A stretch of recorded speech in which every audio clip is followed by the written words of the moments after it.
Notre deuxième intervenant, deuxième orateur est le pasteur Gustave Ombenze, reconnu officiellement par le PGA.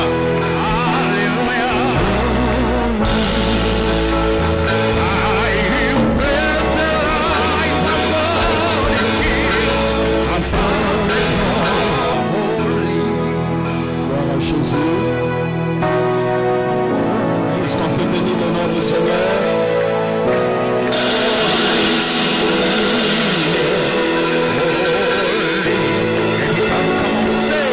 Est-ce qu'on peut bénir le nom du Seigneur?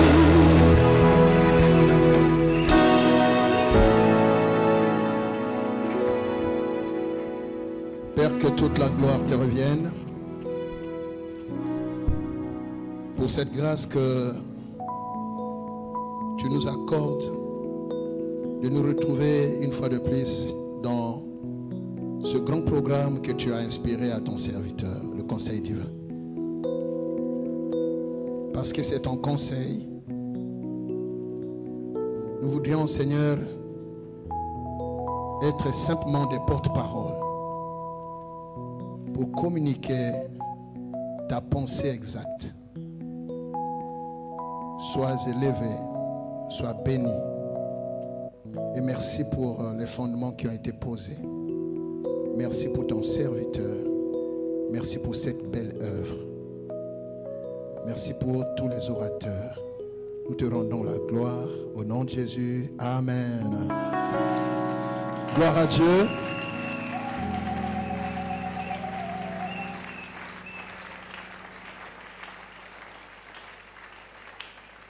Merci beaucoup. Merci, cher prophète. C'est la deuxième fois que nous revenons ici, par la grâce de Dieu.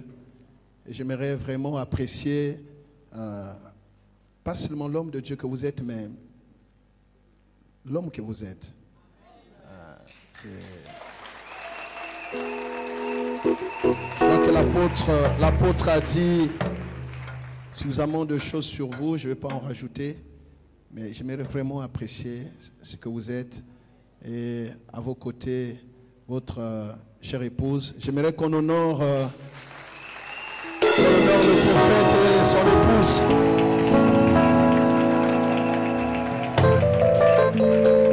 J'aimerais vous transmettre les salutations de mon épouse qui n'est pas là. Elle n'est pas au pays. Et voilà. J'aurais bien voulu être avec elle. Merci beaucoup. Je salue et je remercie le Seigneur pour l'apôtre. Évidemment, il a posé les fondements. Maintenant, c'est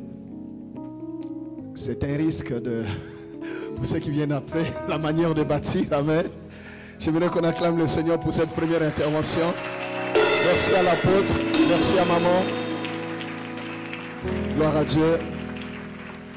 Et merci à Papa Miezi. M'asseoir à leur côté, c'est quelque chose qu'on ne peut pas imaginer. Merci encore d'être venu et d'être une bénédiction pour notre pays également pendant ce programme. Amen. C'est comme ça que tu acclames.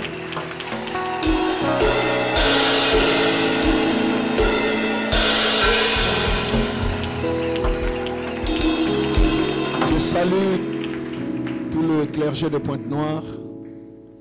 Merci, homme de Dieu. Vous savez, on peut être loin, mais si on n'a personne qui nous écoute, notre onction ne vaut rien. Vous avez fait un sacrifice pour être là ce matin. Que Dieu se souvienne de vous. J'aimerais qu'on acclame le Seigneur pour ses serviteurs. Je n'oublierai pas mon frère, l'homme de Dieu, l'apôtre Ghislain Zila, qui est là, qui était avec nous orateurs la fois passée. Est-ce qu'on acclame Jésus? Amen, amen. Quelqu'un dit gloire à Dieu. Voilà, dans le thème qui nous a été donné, le thème central de cette édition de Conseil divin, il m'a été donné un sous-thème Je vais essayer de rester là-dedans, mais ne me tenez pas rigueur si jamais je sortais de là. Amen. Mais je reste dans le thème central. Amen. Donc, il m'a été demandé de parler de la vision de Christ pour son Église.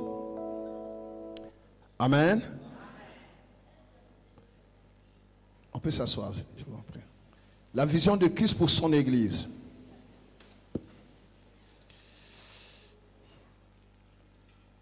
L'apôtre a donné l'exemple, je vais me battre pour être dans les temps moi aussi, pour que la réunion du soir ne prenne pas un coup.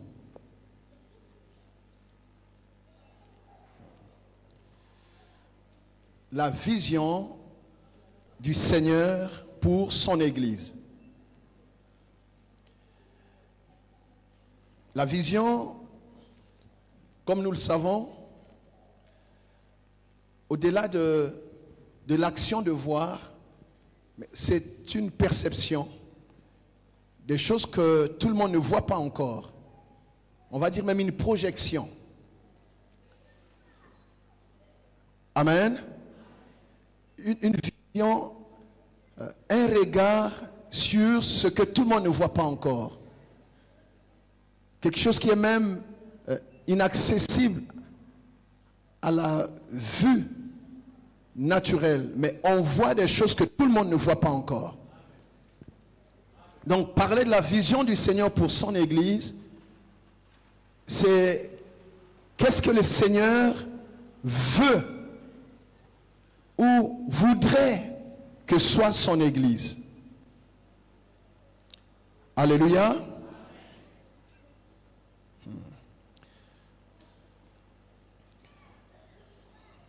Ce que le Seigneur veut que son Église soit, ce que doit ou devrait être l'Église.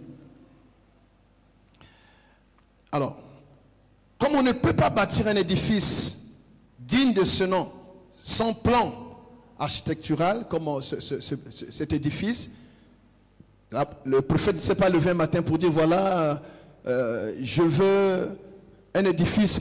Il y a eu un plan, n'est-ce pas?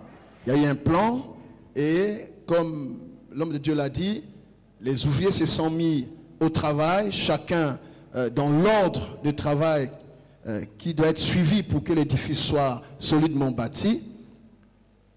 Il y en a qui ont creusé, il fallait déjà trouver le terrain, il y en a qui ont creusé, qui ont mis les fondements, et tout le reste a été mis en place. L'année passée, on était ici, ce n'était pas encore tel que c'est aujourd'hui. Donc il faut un plan. Quelqu'un dit il faut un plan.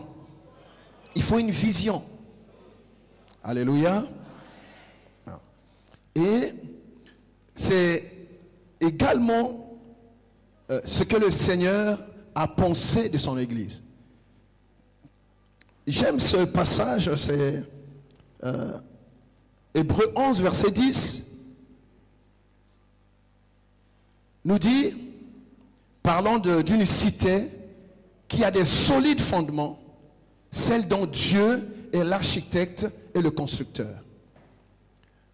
Donc, on peut vouloir bâtir quelque chose, mais si on n'a pas un bon architecte, ça peut très mal se passer. Il y a quelques mois à Brazzaville, je ne sais pas si vous avez suivi ça à travers les réseaux sociaux ou la télévision, il y avait un grand immeuble, mais quand vous passez, vous avez l'impression que c'est quelque chose de solide. Mais ça s'est écroulé comme ça du jour au lendemain. Et les gens ont commencé à se rejeter la responsabilité. Donc c'est soit un problème de terrain. Est-ce que le terrain était bon? Parce qu'il y a ça aussi.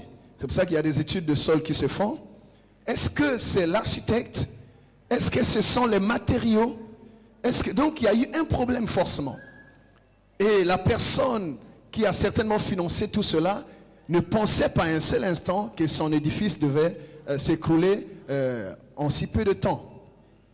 C'est pour ça que le Seigneur, il dit lui-même qu'il est non seulement l'architecte, mais il veut être aussi le constructeur. Parce que là au moins il assure, amen, il assure pour que ça se fasse comme il veut. Ça se fasse comme lui-même il a conçu. C'est ainsi qu'il dit à Pierre, je bâtirai mon église. Je pourrais dire, je bâtirai moi-même mon église. C'est-à-dire, ce qu'il a conçu, il veut le réaliser lui-même. Donc la vision de l'église est donnée par celui qui l'a conçu. Bâtir l'église sans Dieu ou simplement servir Dieu sans Dieu, c'est une œuvre périlleuse. C'est de l'aventure. Celui qui bâtit une maison sans Dieu, mais il travaille en vain, dit la parole de Dieu. Amen. Alléluia. Je prends toujours cet exemple simple.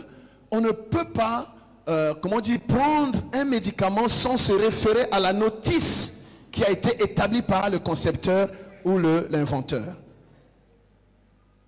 Je ne reviens pas sur ce qui a été dit ici. Évidemment, pour bâtir avec ou comme Dieu le veut, il faut avoir été appelé. Il faut avoir reçu quelque chose de Dieu. Celui qui n'a pas vu n'a rien à montrer. Amen. On ne peut pas faire la vision de Dieu si on n'a pas vu. C'est pour ça que tous ceux que Dieu appelle, ils ont au moins vu ou ont entendu. Donc, la faiblesse de l'église aujourd'hui est aussi à ce niveau-là. Quelle est la vision? Et quand on touche la vision, on voit aussi les mots. Parce que la vision, c'est ça qui conditionne les motivations. Si on n'a pas la vision, on n'aura pas une bonne motivation. Est-ce qu'on fait une église parce que c'est la mode aujourd'hui? Est-ce qu'on fait une église parce que simplement on a un appel? On nous a donné des nuances tout à l'heure. Mais on a un appel à quoi? Amen.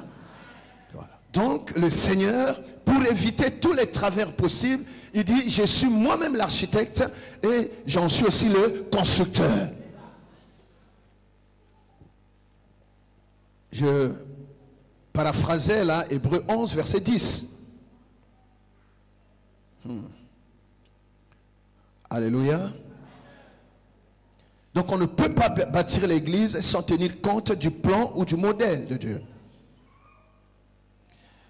Alors Paul va le dire un peu à sa façon dans 1 Corinthiens 3 verset 10, où il dit, par la grâce de Dieu qui lui a été donnée, il a posé le fondement comme un sage architecte pour qu'un autre bâtisse dessus. Alléluia. Avec cependant cette mise en garde, comme je le disais tout à l'heure, cette mise en garde, que chacun prenne garde à la manière dont il bâtira dessus. Alléluia. Ici, Paul, j'ouvre une petite parenthèse, je la referme tout de suite. Paul nous montre comment est-ce que l'œuvre de Dieu, il y a la notion non seulement de la succession, mais aussi de la complémentarité. Donc on peut avoir posé les fondements et laisser quelqu'un d'autre bâtir dessus. Ce n'est pas forcément nous qui achevons ce que nous avons commencé. Oui, parce qu'il y a des gens qui pensent que c'est parce qu'ils ont commencé, ben c'est eux qui doivent achever. Non. Alléluia. Oui, dans l'œuvre de Dieu, il y a cette notion de succession et aussi de complémentarité. C'est comme ça qu'un jour, quand les gens se battaient, ah, je suis de Paul, je suis d'Apollo, dit, mais vous ne savez pas ce que vous faites. Dit, j'ai posé le fondement, mais d'autres viendront bâtir dessus. Faites simplement attention à la façon de bâtir. Parce que si on bâtit mal, même s'il y a un bon fondement, bien aimé, ben ça peut trahir, ça peut, ça peut ne pas valoriser tout le sacrifice qui a été fait en bas. Donc de la même façon qu'on doit être rigoureux sur ceux qui posent le fondement, on doit aussi être regardant sur ceux qui bâtissent dessus. Si les pères ont fait un travail, mais l'héritage des pères sera valorisé par la qualité de l'investissement des fils, à pérenniser, à valoriser ce qui a été fait en bas. Donc chacun dans sa partition est important. Alléluia. On peut avoir fondé, mais s'il n'y a personne qui amène les âmes, ça sera un moment. Amen. Que Dieu nous aide. Je disais bâtir son Dieu ou bâtir l'œuvre de Dieu. Servir Dieu sans Dieu, c'est de l'aventure. C'est de l'aventure. Alors, ici je vais vraiment lire parce que ça peut nous aider. Vous allez voir qu'on revient sur les mêmes choses, mais c'est important. La vérité mérite d'être répétée. Amen. Parce qu'un mensonge, à force d'être répété, prend la forme de la vérité. Donc, quand il s'agit de la vérité, il faut la répéter. Paul dit à Timothée, il faut insister. Prenons évidemment Matthieu 16, où Jésus parle avec Simon.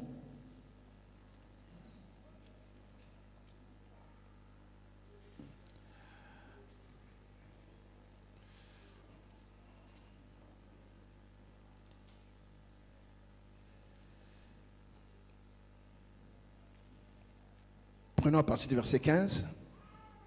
Non, repartons à 13 pour que ça soit complet. Jésus, étant arrivé dans le territoire de Césarée et de Philippe, demanda à ses disciples, qui dit-on que je suis, moi le Fils de l'homme?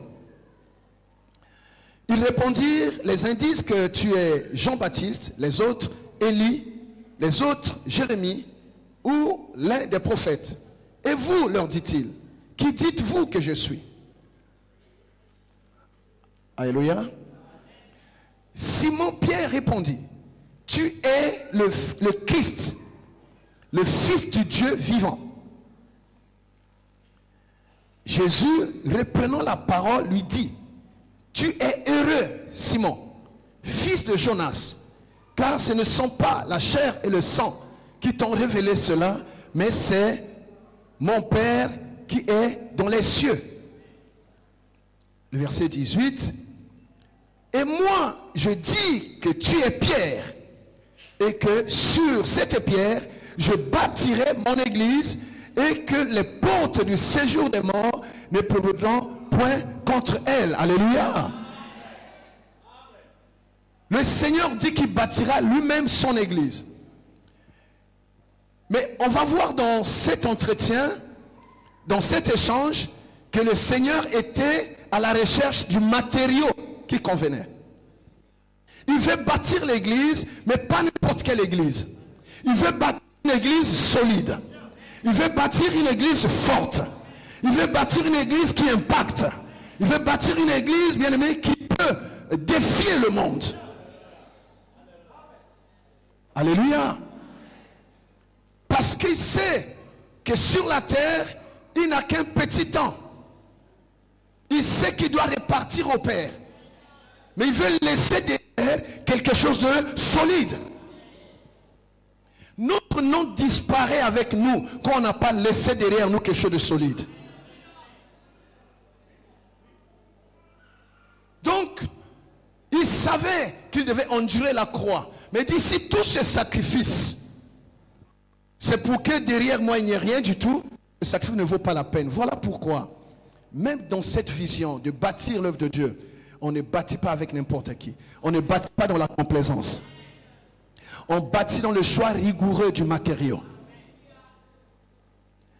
Il y a beaucoup de travaux qui sont faits parfois, mais quand vous arrivez dans des grandes places commerciales, on peut vous dire, ça c'est le premier, comment on dit, premier choix, deuxième choix. Donc si vous choisissez le matériau de moindre valeur, ne vous attendez pas à avoir un édifice qui mettra du temps. Donc il était à la recherche d'une pierre de valeur. Toute cette question, en fait, il voulait savoir parmi eux quelle était la pierre, le matériau qu'il pouvait investir. Dis-toi, c'est vrai que j'ai trouvé Simon. Alléluia. Mais je vais bâtir sur pierre. Il a trouvé Simon, le pêcheur de Galilée. Et Simon, on le sait, un homme inconstant, un homme changeant. Alléluia. Un homme ballotté par le vent. Ce roseau qui ne tient pas debout, qui n'est pas ferme. Alléluia. Alléluia. Mais après un temps, il a trouvé que ce roseau-là était devenu une pierre. La vision du Seigneur, c'est de bâtir une église forte. Alléluia. Et 1 Pierre 2, verset 5 nous parle des pierres vivantes. Des pierres vivantes.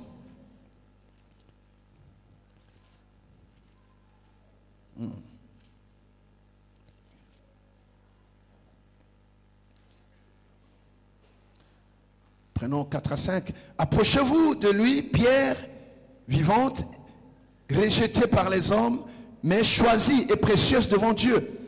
Et vous-même, comme des pierres vivantes, édifiez-vous pour former une maison spirituelle, un saint sacerdoce, afin d'offrir des victimes spirituelles agréables à Dieu par Jésus-Christ. Là, on parle de l'église. L'église ne peut pas être bâtie sur la mauvaise pierre. Il faut des pierres comment? Vivantes. C'est comme ça que quand il a trouvé Pierre, quand il a vu que Simon était devenu Pierre, alors il pouvait bâtir sur cette pierre-là. Alléluia. Que Dieu nous aide. Alors, qu'est-ce qui a permis à Jésus de déceler cette pierre? Jésus ne bâtit pas sur ou avec ceux qui n'ont pas sa révélation ou sa connaissance. On ne bâtit pas avec quelqu'un qui ne comprend pas la vision. On ne confie pas des choses de valeur à quelqu'un qui n'a pas la connaissance de la vision.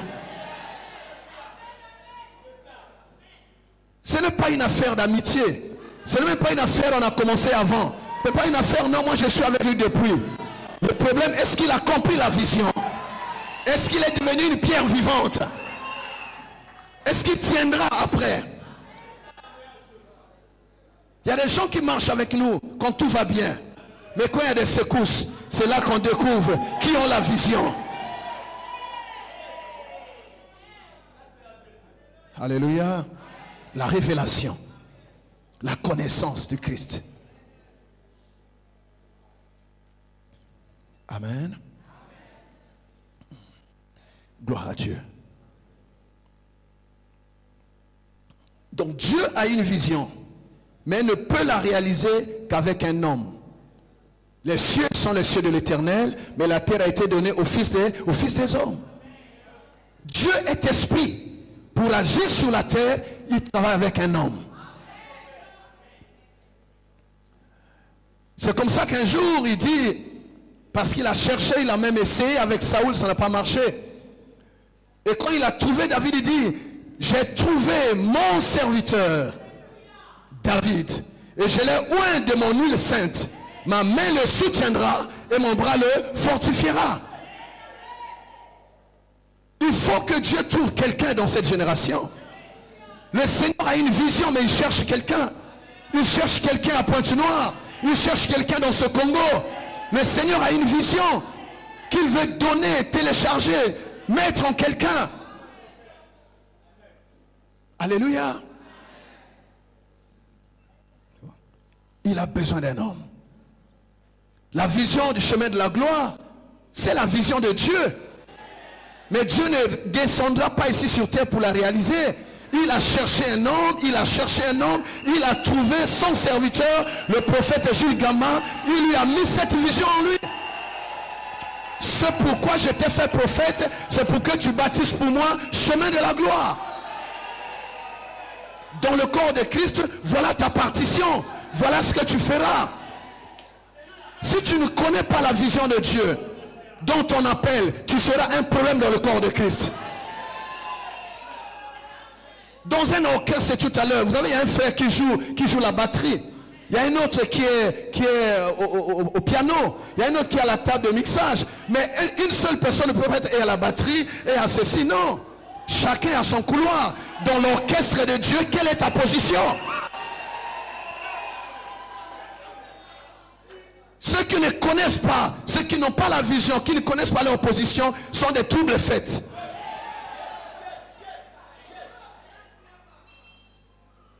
Et chaque fois qu'on voit un mouvement, on fait comme. On fait comme. Fais ce que Dieu t'a dit de faire. Alléluia. Dieu cherche des hommes capables de réaliser sa vision sur la terre. Que Dieu nous aide. Alors, quel est l'homme en qui Dieu donne la vision de réaliser quelque chose? C'est un homme qui l'a appelé. Nous prenons le cas de Pierre parce que c'est vraiment un exemple. Cet apôtre leader. Il appelle Simon. Il lui dit, suis-moi.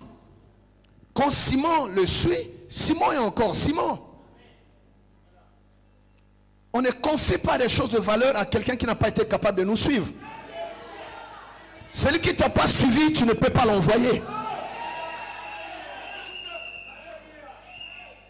On n'est pas témoin sans avoir été disciple.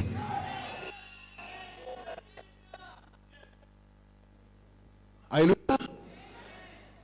Il a transformé ce roseau, Simon. Et quand il a vu que Simon avait maintenant la stature, même s'il y a des erreurs, les erreurs ne manquent pas, mais bon, on reste des yeux, amen. Mais au moins il y avait des choses qui pouvaient rassurer Jésus, que sur lui là, je peux bâtir quelque chose. Les autres pouvaient ne pas être d'accord, ce n'est pas leur problème. Amen. C'est le problème de Dieu, c'est Dieu qui choisit, c'est Dieu qui appelle, c'est Dieu. Un jour quelqu'un te dira, non mais Alinga Laksanini, non mais c'est pas toi. Toi tu subis l'appel de Dieu, tu subis l'appel de Dieu. Ouais. Donc, il a confié la vision à quelqu'un qui l'a appelé, qui a accepté de tout laisser. Il venait d'avoir des résultats qu'ils n'avaient jamais eu dans leur entreprise. Ils ont fait une pêche extraordinaire. Mais quand ils ont vu le résultat de la pêche, et celui qui leur a permis d'avoir ces résultats, ils ont laissé le poisson, ils ont suivi Jésus. Amen. Oui. Notre niveau de fidélité peut être aussi jugé par notre capacité de laisser ou d'abandonner ce qui nous est cher pour la cause de Christ. Qu'es-tu capable de laisser pour suivre le Seigneur? Mais Jésus, c'est ça son leadership. Il prend ces hommes ordinaires. Il n'a pas recruté dans la synagogue. Jésus n'a pas recruté dans la synagogue. Il a pris des hommes sans instruction, comme dit la parole. Mais il les a formés. On ne donne pas la vision à quelqu'un qu'on n'a pas formé.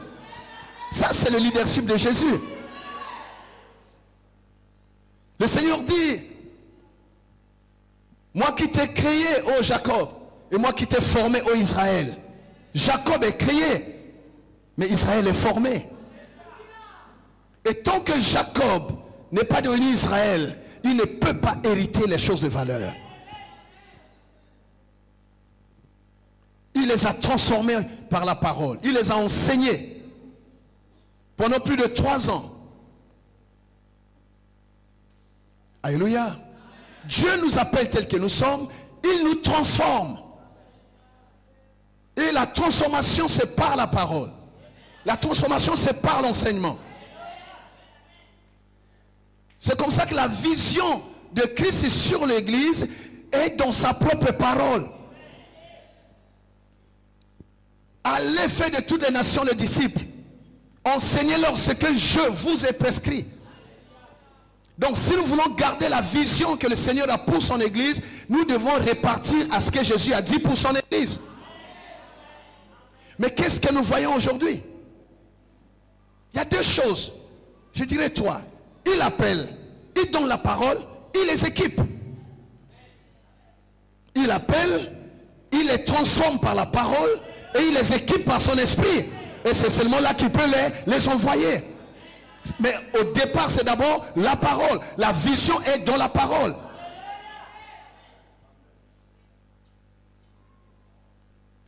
Amen. Alléluia.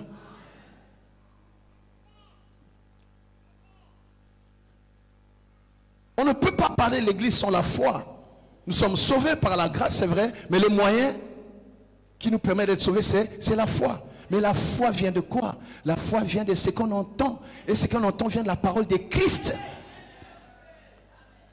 Donc pour rester dans la vision de Christ pour son église, il faut rester dans la parole de Christ. C'est ainsi qu'un jour, Paul a mis en garde. Il dit, faites attention. Je vous vois vous éloigner si promptement de la simplicité de l'évangile. Et il va même dire qu'il y a le danger d'un autre évangile. Il ne dit pas qu'il y a un autre évangile, mais il y a des gens qui veulent faire un coup d'état, qui veulent renverser l'évangile. On ne peut pas suivre la vision du Seigneur pour son église en renversant l'évangile. Alléluia. Alléluia. Si c'est l'église, nous restons dans l'évangile. Mais il y a tellement de choses que nous faisons aujourd'hui qui sont très loin de l'évangile. C'est comme cela qu'on n'a pas les résultats que l'évangile doit donner. On veut être comme l'église primitive, mais nous pensons que la Bible est caduque, on peut changer. Il n'y a rien à changer, la Bible n'est pas amendée. Il n'y a aucun parlement qui peut amender la Bible. Alléluia. Si nous choisissons une autre façon de faire et d'être, mais nous ne nous attendons pas aux résultats que les premiers ont eus. Amen. L'évangile. Donc la vision est dans la parole. La vision est dans la parole. Alléluia. Gloire à Dieu. Gloire à Dieu. Je disais gloire à Dieu.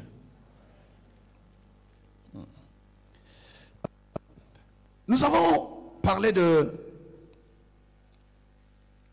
Matthieu 16, où le Seigneur, il dit, je bâtirai mon église. Il donne même les garanties. Il promet l'immunité à cette église. Il dit, parce que l'église sera bâtie sur une pierre vivante, alors les portes de séjour des morts ne prévaudront guère contre cette église-là. L'église est faible, bien aimé, parce que le leadership est aussi faible. On a des leaders faibles. Les troupes sont ce que sont ceux qui les commandent. Quand le Seigneur veut parler aux 7 églises de l'Asie mineure, il ne va pas dans la maison de chaque chrétien. Il prend les anges de chaque église. Si vous voulez changer une église, vous parlez à son leader. Il a envoyé des lettres à chaque ministre parce que cette lettre-là devait être lue dans chaque église. L'église est faible parce que le leadership est faible. L'église est faible parce que le message n'est pas bon. Un enfant croit bien, il grandit bien quand il est bien nourri. Dieu nous envoie des peuples, les églises sont remplies, mais de quoi nous les nourrissons? Quelle est la qualité de la nourriture qu'on donne à l'église du Seigneur?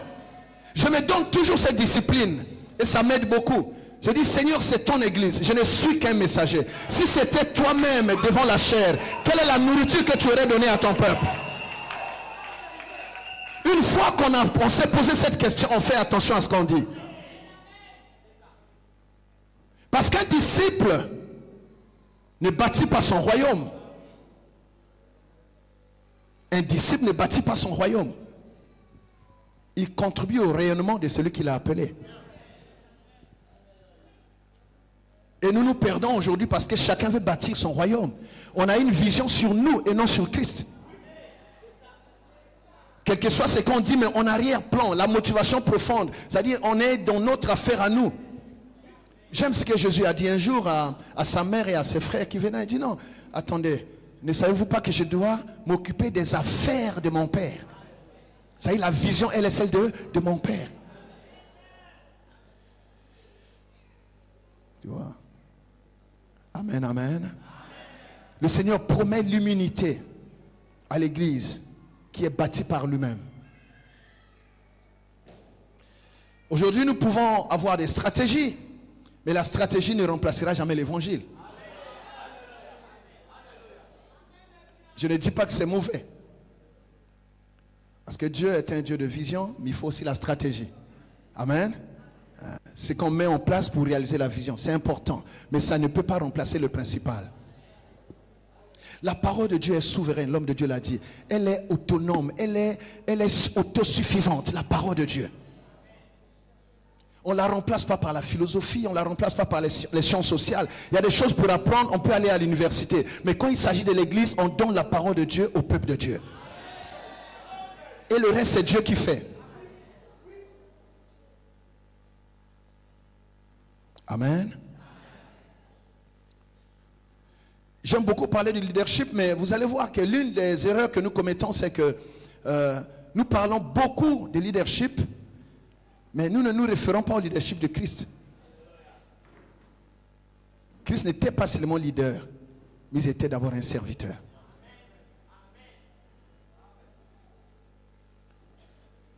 C'est comme ça que Paul va dire un jour que l'on vous regarde, alléluia, comme des serviteurs de Christ et des dispensateurs des mystères de Dieu. Un leadership qui n'est pas fondé sur le service, ce n'est pas un leadership chrétien. Je reviens. Alors, donc, on a parlé donc de Jésus qui veut être au départ de l'action. C'est lui qui veut bâtir. C'est de lui que nous recevons les consignes.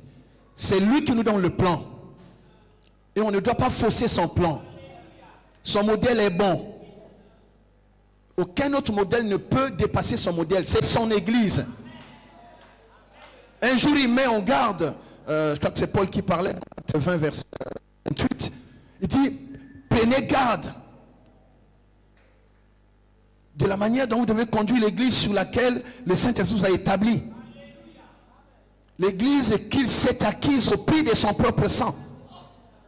Donc c'est lui qui donne le modèle. Amen. Alors, donc si Matthieu 16 nous donne un peu le fondement, la fondation, mais j'ai vu dans la prière de Jésus, la prière qu'on dit sacerdotale, là Jésus dit clairement le pourquoi de l'église. Le pourquoi des ministères. Le pourquoi de sa venue sur terre. Donc au départ, il dit, je bâtirai mon église. Et quand il fait le rapport à son père, il dit, ce pourquoi il est venu.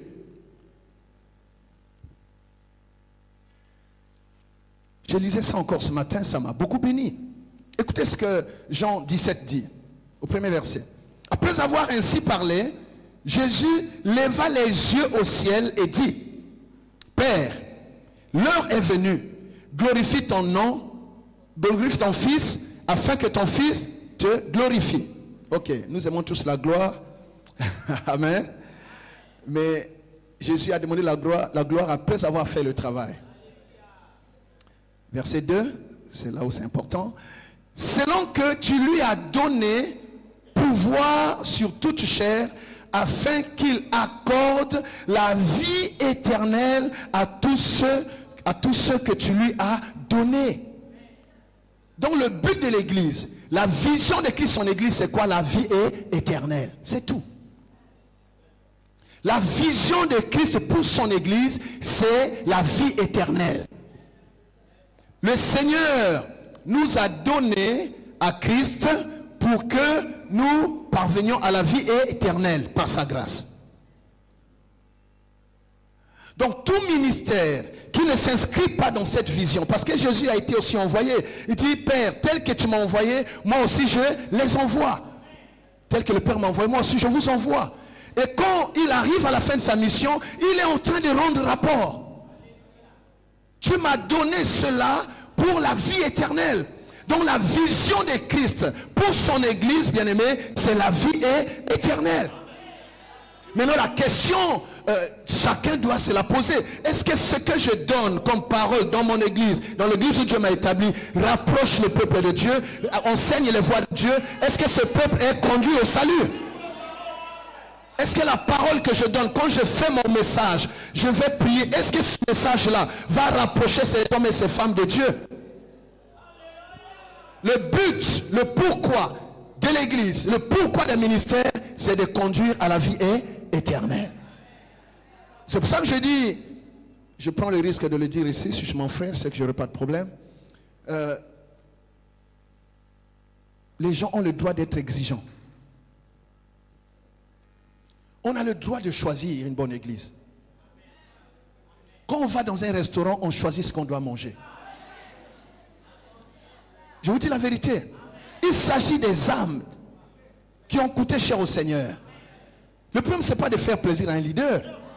Personne n'est mort à ta place à la croix. C'est Jésus qui est mort pour toi. Non, mais c'est ça. La vie éternelle. Si tu écoutes quelqu'un, il ne te rapproche pas de Christ, tu as le droit de quitter. Tu peux demander à celui qui est devant toi, tu m'amènes où? Toujours Kendewa ou Wapi. Il ne faut pas suivre quelqu'un qui ne sait pas lui-même où est-ce qu'il va.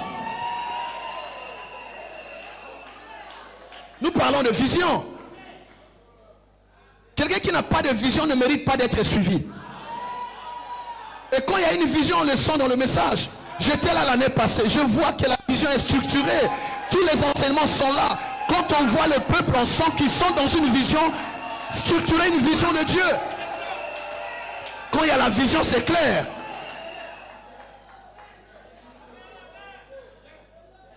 Je sais qu'il y a des intimidateurs, il y a des gens qui sont intimides. Non, mais attends, ce que vous m'avez soutenu à Rolando, t'es.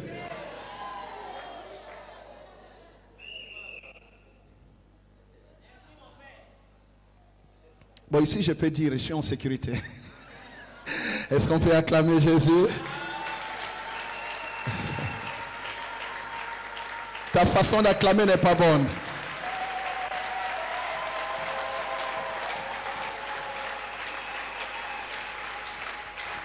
Quand il y a la vision, on sent la constance. On est constant dans son message. Alléluia. Parce que Dieu ne peut pas changer ce qu'il nous a dit tous les matins. Non. Et on sent. Quand on vient ici, on sent la constance.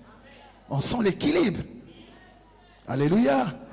Oh, tu dis pas un bon amen. Bon, de toute façon, je vais bientôt descendre. Jean 6, verset 40, il dit, la volonté de mon Père, c'est que quiconque voit le Fils et croit en lui ait la vie éternelle. Et je le ressusciterai au dernier jour. La vie éternelle, le salut. Le salut. La vision de l'Église, c'est de rassembler, les racheter, les préparer au retour de l'époux. Parce que la terre n'est pas notre finalité. Amen. Alléluia. Le verset 3 de Jean 17 qu'on a lu.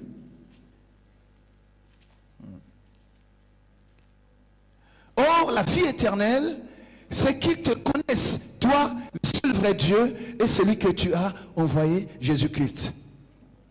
Donc, la vision du Seigneur pour son Église, c'est que nous connaissions Dieu.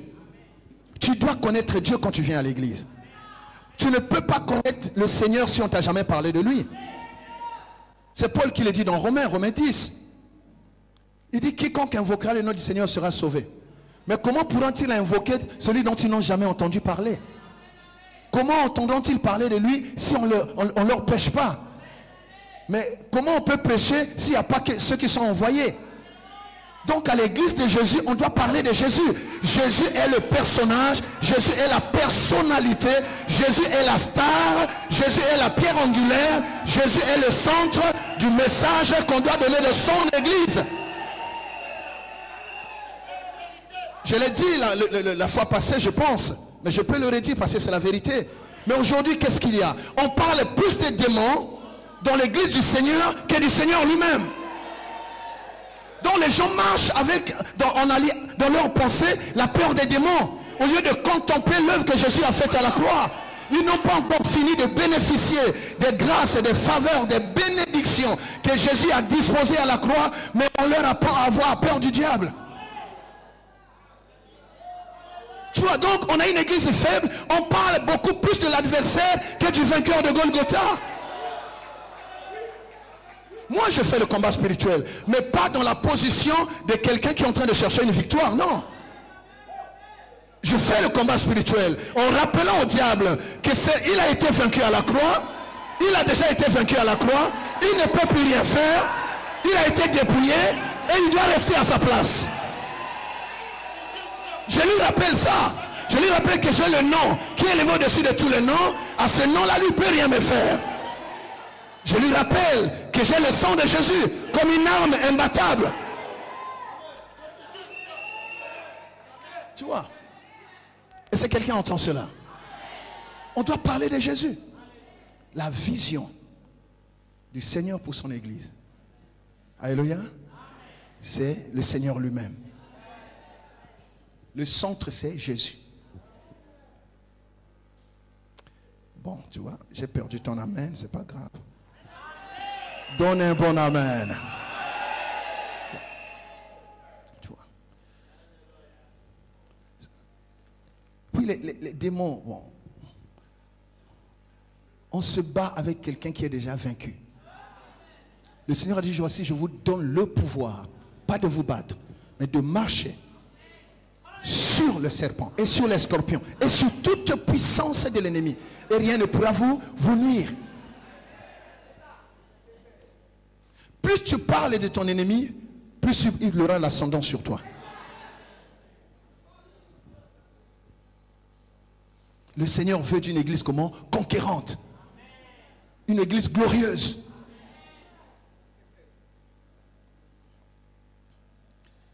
Amen.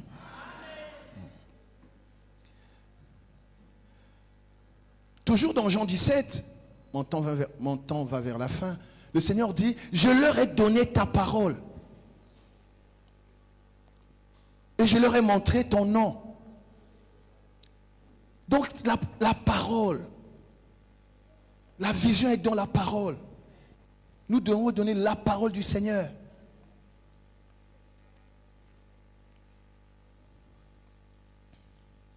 Et quand nous avons compris cette vision, bien-aimée, ça met fin à la guerre entre nous. Parce que quand tu as compris ton appel et ta vision, tu n'as pas de temps à perdre à t'occuper des autres. Des gens qui posent beaucoup de problèmes dans le corps de Christ, je reprends encore, c'est ceux qui n'ont pas une pensée claire, une idée claire, une vision claire, et de leur appel et de leur mission. Si tu n'as pas compris la vision, tu ne comprendras pas aussi la mission.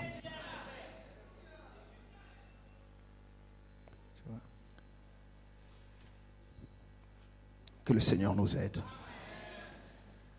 Voilà. Donc pour moi, il y a deux choses essentielles qui peuvent nous aider à comprendre la vision du Seigneur pour son Église.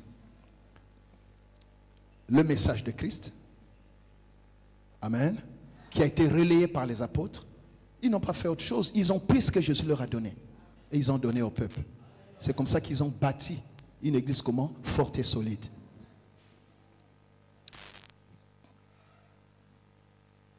Le message ne suffit pas. Il faut la puissance.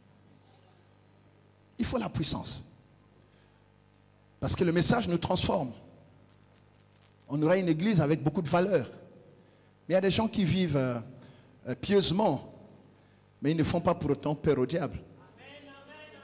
Il y a des gens qui n'ont jamais pris l'alcool, qui n'ont jamais été avec la femme d'un autre, qui n'ont jamais volé et tout, mais ils n'ont pas Christ, ils n'ont pas le Saint-Esprit. Le diable peut quand même jouer avec eux. Amen. Donc, la piété c'est bien, mais ça ne suffit pas. Il faut l'appui, parce que nous sommes dans un monde de conflit. Le conflit est permanent. Quelqu'un a dit la guerre sera longue et populaire. Et avec lui, il n'y a pas de cessez-le-feu. Mais si tu n'es pas puissant, tu seras écrasé. C'est comme ça qu'après avoir enseigné, les disciples, après les avoir transformés par la parole, disent ne quittez pas Jérusalem. Vous recevrez une puissance. Le Saint-Esprit survenant et vous serez mes témoins. Il a laissé les disciples, le Saint-Esprit a intronisé les témoins. Pour être témoin, il faut être puissant. Si tu n'es pas puissant, on va jouer avec toi.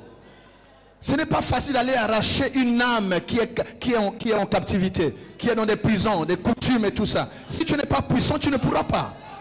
Donc il faut la puissance. La vision du Seigneur pour son église, c'est une église de valeur, c'est vrai, mais c'est aussi une église comment? Puissante. Pas seulement une église de discours. C'est comme ça qu'après la conférence, nous venons ce soir, où la puissance de Dieu va être à l'œuvre. Les malades vont être guéris. Les captifs vont être libérés. Tu ne m'as pas dit un bon amen. On ne parle pas seulement, on agit. Jésus a dit, mon Père agit, moi aussi, j'agis.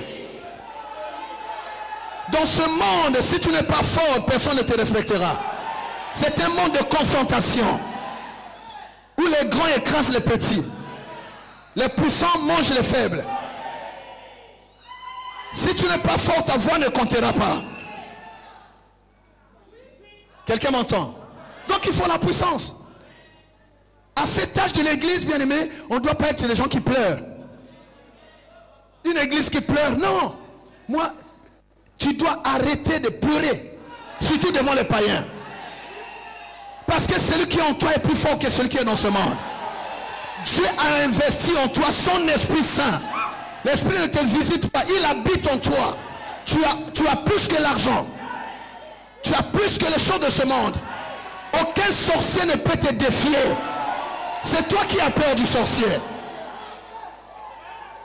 Ceux qui font des histoires dans... Papa a donné le code, on ne parle pas d'eux. On ne parle pas d'eux. Amen, vous savez de qui je parle. Bien aimé, même les oiseaux, il y a des niveaux. Il y a des moineaux, il y a des corbeaux, il y a des aigles. Reste à ton niveau. Amen. On n'a pas à avoir peur d'eux. Nous avons la puissance. Pourquoi Dieu te donne la puissance? Pour que ta parole soit efficace. Dieu te sous-traite son action. Tu agis en son nom. Il ne t'a pas donné seulement la parole, mais il te donne aussi l'autorité qui doit accompagner cette parole.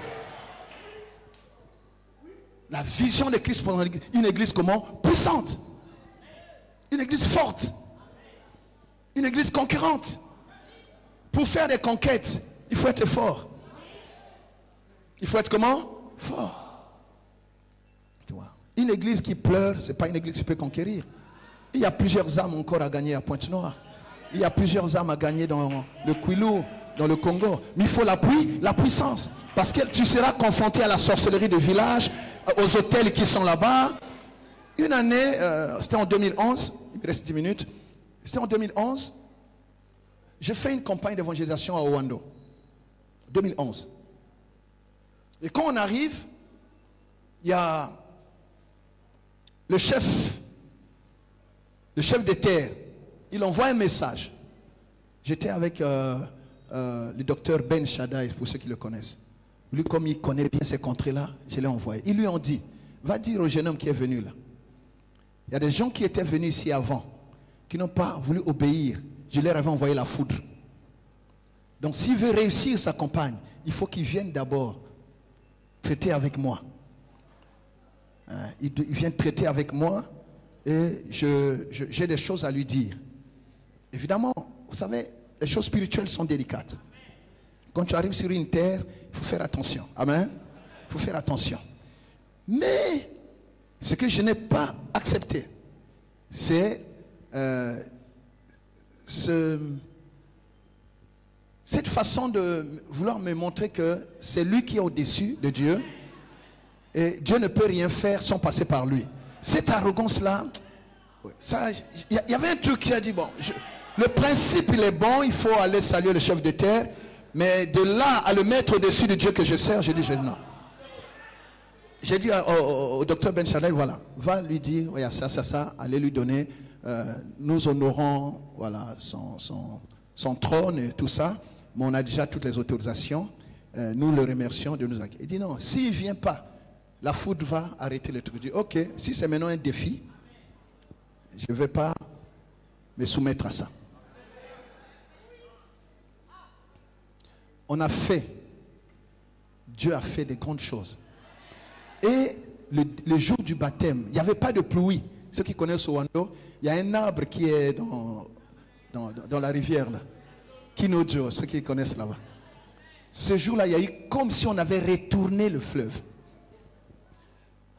Donc l'eau, c'est comme s'il avait plus, l'eau était devenue sale le jour du baptême. Et on a fini quand même le travail. Après, il envoie un message. Dis-moi, parce qu'il a essayé, ça n'a pas marché. Je vous dis la vérité, c'est authentique. Donc on est dans un monde de confrontation. Parole contre parole. Puissance contre puissance. J'ai vu des gens ici, j'ai suivi l'élément de l'homme de Dieu. Où il met les banderoles. Des gens viennent enlever. Moi, que Dieu me pardonne si je mens. Mais souvent quand on voit des choses comme ça, c'est souvent les hommes de Dieu qui sont derrière. Je sais de quoi je vous parle. Les ennemis de l'église se trouvent dans l'église. Ceux qui ont vendu Jésus, c'est le clergé. C'est le clergé. Mais j'aimerais qu'il ne soit pas de l'église. J'aimerais qu'il ne soit pas de l'église. Quelqu'un qui a osé faire ça, vous croyez que Jésus va le laisser? Même si on ne demande pas leur mort. Même si on ne demanderait pas leur mort. Mais ils ont persécuté l'église. Quelque chose va se passer. Il faut qu'on sache qu'on a touché là, on ne peut pas toucher. Non, je vous dis la vérité. Amen. Il faut que quand quelqu'un t'a touché, qu'il se rende compte qu'il a touché un interdit.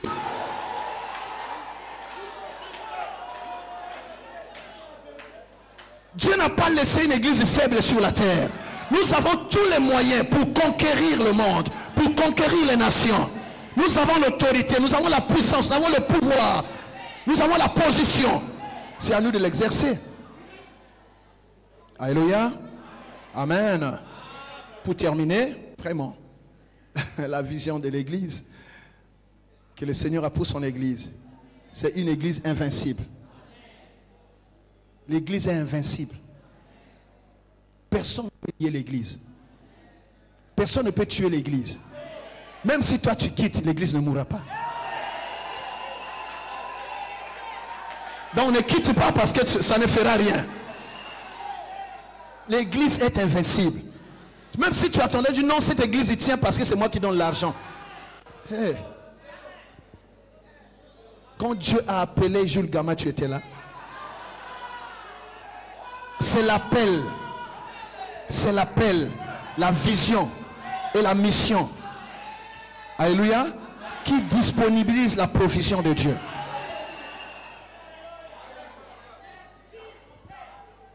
Tu pars, Dieu va envoyer quelqu'un d'autre plus fort que toi. Donc ne pars même pas. Amen, ne pars pas.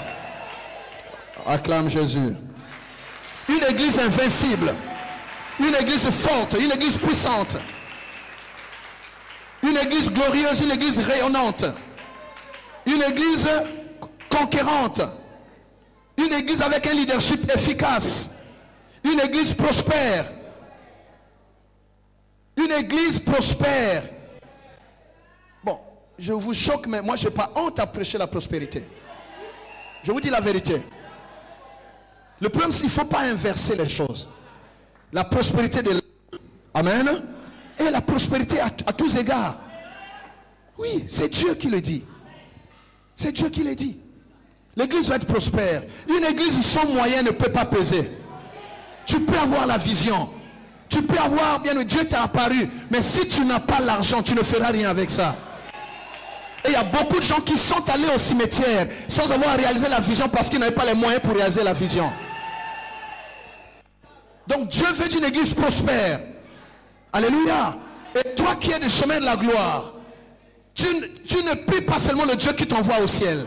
Tu pries aussi le Dieu qui va faire que tu sois bien aimé. Un homme fort sur cette terre. Pour la gloire de Dieu. C'est-à-dire tu seras riche pour les mêmes raisons que Dieu. Tu seras riche, Dieu va te rendre riche pour ces mêmes raisons. Pour l'avancement du royaume. Alléluia. Nous ne pactisons pas avec la pauvreté. C'est comme ça qu'il faut arrêter cette histoire-là. Quand vous voyez quelqu'un réussir, non, à Kotiwapi. L'église doit être prospère. Si vous n'avez pas une église prospère, si vous n'avez pas de Joseph d'Arimathée, Le corps de Jésus peut traîner à la croix. Donc il faut une église prospère. Si vous n'avez pas de femmes sunamites, tu as une grande onction, tu passes là. Mais non, c'est vrai. Élie était loin, hein? Mais quand on le regarde, il y a un gars bizarre. Amen. Heureusement qu'il y avait la femme sunamite. Donc on a besoin de ces gens-là. On a besoin que l'église soit prospère. Donne-moi un bon amen, un bon amen, un bon amen. Et une église sanctifiée. Ce qui nous fait, c'est aussi la sanctification. On ne peut pas, bien aimé, être en Christ et de Christ et vivre comme si nous étions encore du monde. Ce qui fera qu'on nous respecte, c'est notre capacité à vivre comme Christ. On doit être différent. Nous sommes un peuple mis à part, retiré du monde. Et on doit le voir non seulement par nos paroles, mais aussi par notre façon d'être. Est-ce que quelqu'un entend cela, bien-aimé? C'est très important. La vision du Seigneur pour son Église, bien-aimé, mais nous servons Dieu, mais revenons à cette vision-là. Le Seigneur dit, vous êtes la lumière du monde. Et nous sommes la lumière du monde. Ça, c'est la vision du Seigneur pour son Église. Là où tu travailles, tu es la lumière. Une ville bâtie sur la montagne, qu'on ne peut pas cacher. Après Conseil divin 2025, plus personne ne te mettra dans l'anonymat. Parce que tu dois impacter. Tu es l'église, tu dois impacter. Tu impactes là où tu travailles. Tu impactes là où l'église est implantée. On ne peut pas avoir une église dans un quartier et ne pas en entendre parler. C'est pas possible. L'église est à côté d'un nganga. Les gens viennent plus sur le nganga qu'à l'église. C'est un problème. Est-ce que quelqu'un entend cette parole? On n'allume pas une lampe pour la mettre sous le boisseau. Je prie que la lampe soit remise sur le chandelier. C'est ça la vision de l'église. Il n'a pas laissé une église qu'on met sous le boisseau. Il a laissé une église visée par les valeurs, visée par la puissance, visée par l'onction. Alléluia. Et pour terminer, il dit que votre lampe, que votre lumière luise devant tous les hommes. Alléluia. Alléluia. Luise comment? Devant tous les hommes. Qu'ils voient vos bonnes œuvres et qu'ils glorifient Dieu, Dieu le Père. Ma prière quand je termine ce message, c'est que nous ne soyons plus une église anonyme. L'église ne doit plus être anonyme. La voix de l'église doit porter dans notre nation. On doit savoir que Dieu a un peuple dans cette nation. On doit savoir que Dieu a un peuple dans cette nation. Notre lumière doit briller. Parce que le monde est dans les ténèbres.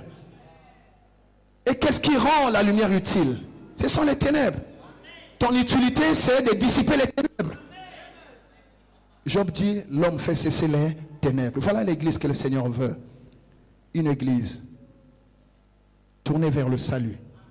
Mais en attendant, elle doit impacter la terre et établir le royaume de Dieu. Que Dieu vous bénisse. Qu'il bénisse sa parole.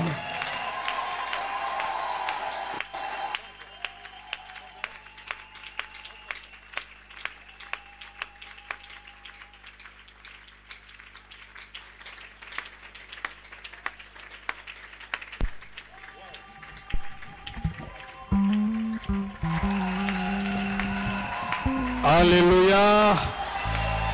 Est-ce que nous poussons les cris de joie? Est-ce que toute l'église peut dire gloire à Dieu? Alors j'espère que nous sommes à la fin. Je ne peux plus faire le résumé parce que nous sommes derrière le temps. Le temps nous presse. Nous avons retenu beaucoup de choses pour ces premiers intervenants. Et maintenant c'est à nous de digérer. On doit s'imprégner du message qu'on vient de recevoir. Une église, la vision de Christ pour son église est qu'elle soit puissante à son image, riche à son image, et une église glorieuse à son image, une église dominateur qui s'impose. C'est le but pour lequel Christ est venu sur la terre, faire de nous un royaume et des sacrificateurs pour Dieu. Donc nous ne sommes pas juste un peuple ordinaire, nous sommes un royaume et des sacrificateurs. Donc voilà, on doit donc s'imposer et on doit imposer imposer le rythme du royaume sur la terre. Nous sommes les colonisateurs de Dieu sur la terre. Parce qu'un véritable royaume vient coloniser. Voilà, c'est ça le but que nous sommes sur la terre.